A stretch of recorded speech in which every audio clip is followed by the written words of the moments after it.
Yes, this is Ken Rulon presenting the presentation today that I've entitled Cover Crop Economics Thoughts and Data. And we have chosen those words relatively carefully because when we started using cover crops about 10 years ago at this point, there wasn't any data. And since that time, there's been a lot of data developed, and I guess the conclusions become more of thoughts and more of hypotheses or suppositions a little bit, but we wanted to present the data that we have on the economics of cover crops, try to put it in a little bit bigger perspective. The opening slide here is a picture out the back window just yesterday, and you can tell if you get 6, 7, 8 inches of rain in July, you can have some green corn. Obviously, there'll be some yellow spots you can't see out there, but we're trying to develop a system that's extremely resilient. We've got data that we think that proves that we're making money. So we think we can be persistent and sustainable. The first thing I want to get into is to try to keep cover crops in perspective for people. We really view cover crops as a very small part of what we do on the farm. We think it's important to have like a 5-pronged approach to the agribusiness called farming. We think to survive being a commodity producer, you have to be a low-cost producer. And if you're going to do that, we think you have to adapt technology very quickly. You need to use a low cost of production systems, which we think no-till and cover crops give us. And we'll get into some of the reasons for that later. We think to be sustainable, you have to increase the soil carbon content. And you can't do that with tillage, at least not in North America. So again, no-till and cover crops, which are the initials on the right, play into that. We think you have to manage soil based upon the base saturations of the different minerals that are in the soil. Realize a lot of people, like our friends at Purdue, differ in that analysis, but we think we can demonstrate that we're being successful at it. We think you have to manage water infiltration, and God goodness sakes, we've gotten, I think at last count, 7 what I call erosion events in Indiana this summer, which is a more than 2-inch rain event. We have people that actually had to use snow plows to plow the mud off the road, which we don't think is probably sustainable. And the last thing is you got to remember that we're in a commodity business. You have to buy inputs low, you have to sell the crops high, so we spend a fair amount of time, especially on our website and in our business, with people dedicated to doing just that. We think you have to have time to do that, and we think if you're out doing tillage, you probably don't have as much time. So again, we think to be sustainable, you've got to capture soil carbon. The technology exists for the first time in history. We're the first generation in history that can actually do that. But again, we're only about 1.1% of our labor and time goes into managing cover crops. And we think if you're spending a lot more than that on it, you're probably not keeping everything in balance, which is probably more important in the big picture. So we want to talk about a holistic approach to farming. Our grandparents always used cover crops. They didn't have a choice. I think my generation, being in the mid 50s, has found that it's really simple and relatively easy to throw chemicals at it and iron. And we're trying to get back to maybe a more holistic approach to things. The data from, I think, any place on the planet that you want to get it at this point is soil oxidation is not sustainable. You can call it horizontal tillage or vertical tillage or whatever, but when you powder the soil, you just burn off tons of carbon. So it's not sustainable.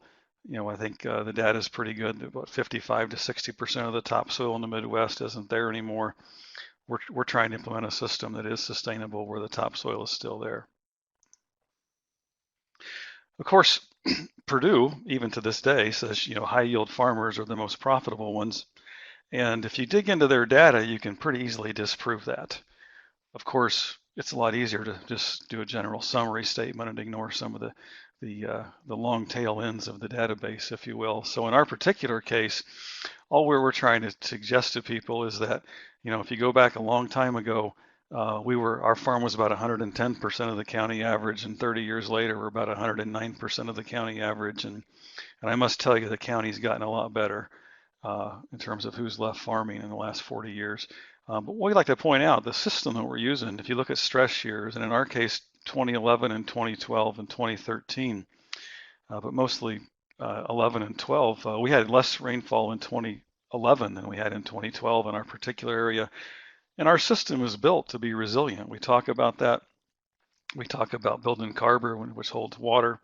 And when you look at the yields in stress years, you can see that the system works that way. 138% of the county average in 2011 and 131% of the county average in 2012, averaged 160 in 2012.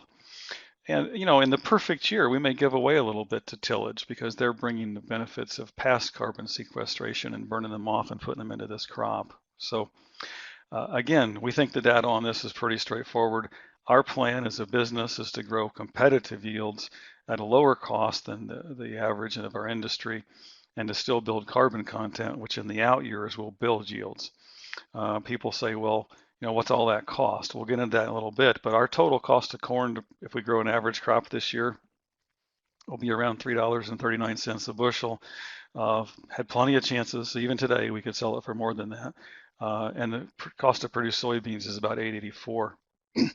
And you can say, well, that doesn't really, it may not be effective, but I think the thing we're trying to get is we're doing a lot of other things with our time that we're allowed to do because the system that we've adapted gives us time to spend on other topics. So we do a lot of drainage work. We have a subscription-based website that we spend time managing. But mostly we just try to go really solid crops with very low inputs. And we think that the yields are still holding up, and we're doing a lot of tissue sample testing. We're doing a lot of soil testing. We're probably taking more soil samples than most soil sample providers have taken. We take around 1,500 acre samples a year. Each acre sample has 6 probes, so we're doing 6, 7, 8, 9,000 probes a year. So we got really good data over the last 16 years on how the soils are changing, and we'll share some of that with you here in a second. Like I say, we just think to be sustainable, you have to capture carbon. And there's 75 million ways to define sustainable. But in our particular case, I was just at a meeting today, of a policy meeting in Indianapolis, and everyone down there was talking about how the farmer wants to leave the land better off than he found it. And the bottom line is the data says that we're not. As an industry, we're not even close. We're not even close to T, let alone making it better. So, you can have your State Farm Bureau president claim that you are, but the bottom line is Indiana is exporting hundreds of thousands of tons of topsoil every year, and we're one of the leaders in the cover crop industry. So I think that this is one of the things we come back to in a very high erosion year in Indiana. We probably still have erosion very close to zero on our farm because we're trying to have something growing all the time on the surface. And to be fair, we're not there yet. Not every acre looks like this. 4,000 do. We're getting there. We're adapting the system as we're going forward because we're seeing the benefits. If you're going to capture carbon, you got to do that in organic matter. And this is a test from 2002 to 2012 on one of the farms the family's owned for a long time. So this farm would have been no-tilled since 1990. And from 1990 to 2002, we stopped losing organic matter. We did not build any. Since then, we've gone to a pretty intensive cover crop system. And as you can see, we're building organic matter. Of course, the funny thing about this is, everyone always thinks you should be able to grow the organic matter on the poor soils fastest. Well, it's kind of, I thought it was counterintuitive, but it's very intuitive. You notice on the high organic matter soils, much bigger increases on the lower organic than on the lower organic soils. And we do know, yield potential goes up exponentially with organic matter content. So, and I think Shalimar Armstrong at Purdue University has got data to prove that that productivity will keep going up for about 150 years until it maxes out. When you get back to the old growth prairie organic matter and soil activity, it takes a long time to get back there. So in our case, one of our challenges is how do we get the 1,4 to respond faster? And so we're looking at ways to do that. Maybe spatially applying topsoil, spatially applying nutrients or fertilizers or manures. So we've got the data. We can show you about 500 different data sets where we look at this, where we see a similar response. Not all of it grows at 0.11% per year. That, as I say, that's under a very intensive cover crop system. Some of the other farms maybe have poor drainage. The organic matter isn't produced as fast because of too much water in Indiana. So there's a lot of things come into this. And we're not trying to suggest that we think we know we have all the answers. We're just trying to suggest and show your listeners um, that we're going to be able to probably survive and do pretty well.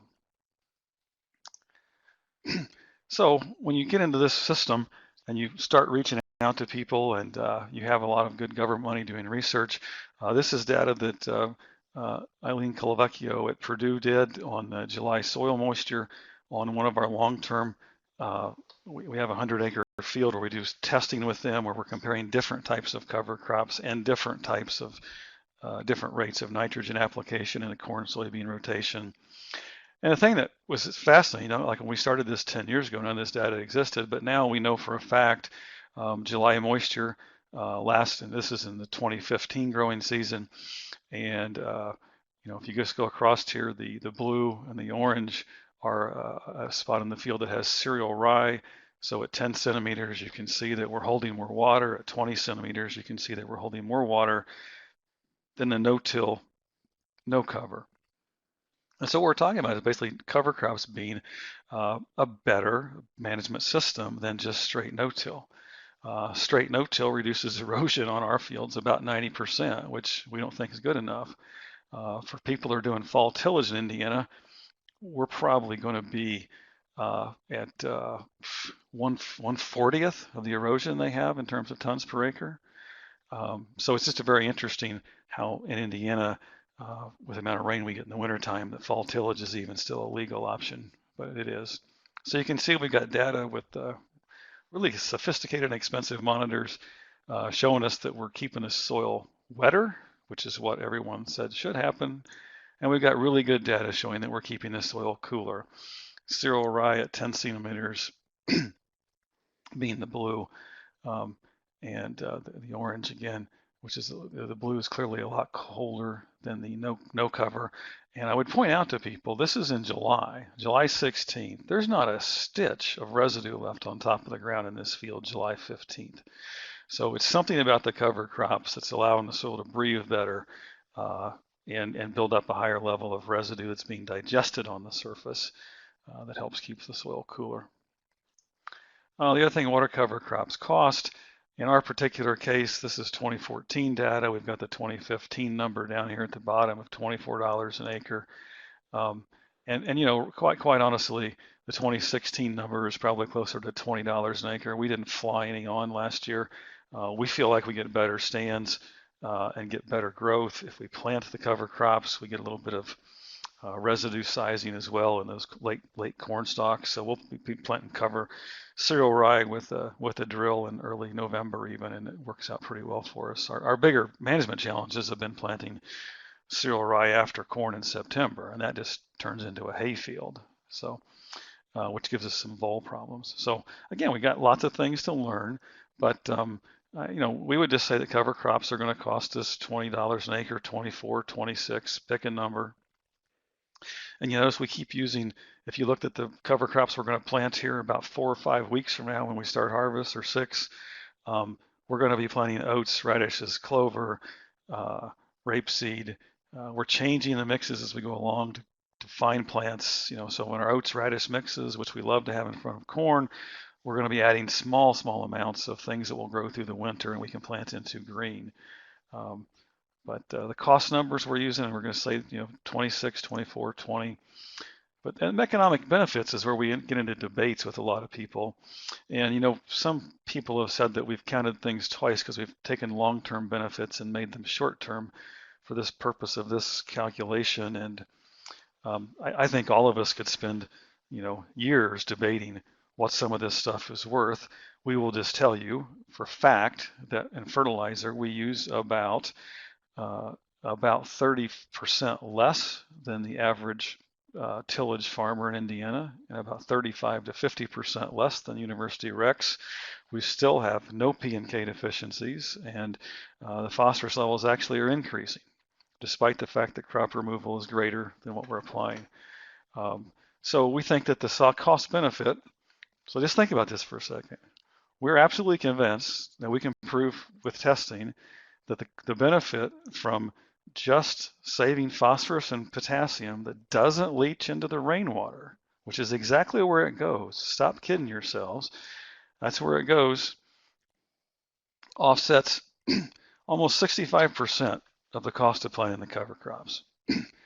And this is the kind of a return on investment that we can kind of get excited about. It certainly is a lot better than buying a new tractor, which doesn't really have any cost benefit other than it's pretty. Fertilizer savings in terms of nitrogen. Interesting question. We don't think there is any. We think that by building up organic matter, which will decay in the future, it'll increase our yield potential, which means we need more organic matter. So we're just saying nitrogen is, we sink anything that the plants produce back into the soil. We've got a lot of yield data on corn yield increase following cereal rye as a cover crop. If you look at our continuous corn, our cover crop plots with Purdue, I think we're up to about 150 reps now, and it's about 7 bushels per acre. But it's more than just the cereal rye. It comes from a lot of different areas, we think. Mostly it comes in stress years. And in stress years, like in 2012, 2011, we saw the fields that were in continuous cover crops yield 30 to 50 bushels more of corn.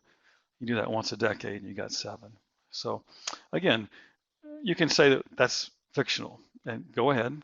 The soybean yield increase, any place we plant soybeans after cereal rye, we get 2 bushels per acre more. We've tested that many, many times. And so for us, if you put the savings in P and K with the soybean yield increase, you've just paid for the cover crops. Everything else is a bonus.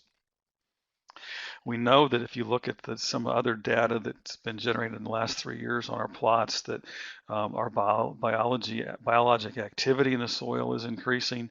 Again, that becomes pretty valuable. We've got data proving that we're increasing the organic matter. We're saying that's worth $4 an acre per year. I think if you actually do the net, look at that in the out years, like in year 30, it's worth more like $400 an acre a year, but it's a long time away, so we won't count it. Erosion control, we just very modestly say we're saving 2 tons per acre more than no-till, which is saving 20 tons per acre more than conventional fall tillage. So, in our particular case, we think it's probably worth more like $40 an acre too, but we're only going to claim 8 for this. And then of course we have some government benefits to help us pay for all this stuff. So, the way we add up the benefits of using the cover crops, we get $350,000. So return on investment of almost 300% a year. And I would, people will say, well, that's just unrealistic. And we'll tell you, okay, you decide what you want to throw it out. I'm getting all the cost back just in P and K, which I can prove to you with tests, and just with a conservation payment. So any yield increase I get actually is net gain. And you can see real quickly why we continue to work to get cover crops on every acre, even if it requires us to change what kind of varieties we're planting. We don't plant any full season beans anymore. We're planting a lot shorter and shorter season corns, getting higher and higher yields. This is just some data on the results from that plot that we talked about. We can tell you right away, if you have cover crops, you may get a few less plants per acre, which in this particular case, it was a wet spring. We got 4,000 less plants per acre, and yet we got 4 bushels more per acre. If you look at oats and radishes, which is our preferred oats, radish, clover, rape after soybeans go into corn, you can see that we're about 7 bushels better, which is what we talked about. 2015, same kind of numbers, less stand. 2017, when you see the data next summer, you're going to find we got even poorer stands because it was just a really bad year, really wet for us. I mean, we didn't get any dust on the planter all spring this spring. And so when you sit back and look at that, it's very adverse conditions to be planting into 8-inch tall cereal rye. And we didn't get the seed trenches closed, but it'll be interesting to see if the yield is still better, because you can see in here the yield has been better every single time. And after, a certain number of years, you decide it matters. Back to that first slide, base saturations. We manage magnesium content of the soil in Indiana. It's a real big issue. You can see we want to be at under 13%. Lots of our fields be over 25. You've got to fix that with gypsum. You've got to do it with a prescription application. You've got to have 1 acre grid soil samples to make that work. couple final points. We really believe that this whole concept, I hear it all the time. Well, you can't count on a 3-inch rain. You can't manage for a 3-inch rain. And I say, well, if you live in Indiana, you better, because you get one every couple of years. We've had 3 this year. So it's rained hard forever in Indiana. Go back and look, 1950, 5 2-inch rain events, and 2 of those were 4-inch rain events. And if you look at some of the work that a number of research, geology researchers have done, erosion has always been and will always be the determining factor in a society's well-being. And we have data that proves that in North America, we are not managing at this time. So we think it's almost a moral imperative to do everything that we can to build the soil. And especially if we can make more money doing it. It seems like it's kind of a obvious thing that you should be doing. We don't understand why more people aren't, quite honestly. And the data is so persuasive at this point. It can be like, what are you waiting for? A couple of pictures of the homestead, us planting corn into peas. We'd encourage everybody. We have a peer network from people all over the globe, basically, that participate in that. We have summer field day, offering a free trial to people if they'll just contact Stephen, one of our farm management trainees here at the home place. Set you up on a free tile, and you can see some of the data that we're sharing. We just put up some aerial pictures yesterday of some of these test plots showing the differences. So with that, I'll turn this back over to the presenters, and certainly greatly appreciate being asked to share some of the data. And anyone has any questions, please send me an email.